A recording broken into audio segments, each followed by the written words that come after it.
I'm an anesthesia resident and I just finished a 24-hour shift. So here's everything that happened during that long, crazy shift. So I got to the hospital yesterday at around 6 a.m. to start setting up for my thoracic cases. Those cases went from about 7:30 a.m. to around 3 p.m. Around that time, I got reassigned to a different room in the IR suite to do a emergent GI bleed case.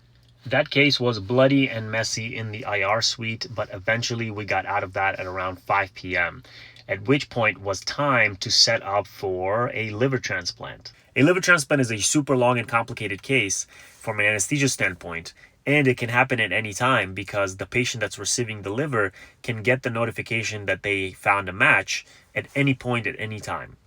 Our patient got the notification that they got a liver yesterday around 2 p.m.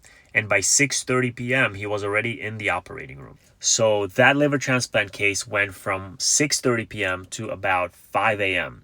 At which point I thought I was going to get a couple hours of sleep until the end of my shift at 7.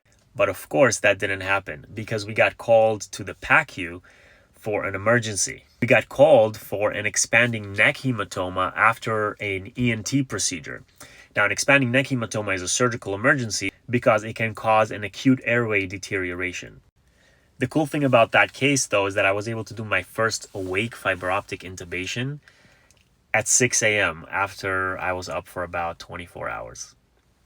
Overall, it was a long 24 hours, but I learned a ton and got to do a lot. So gotta look at the bright side.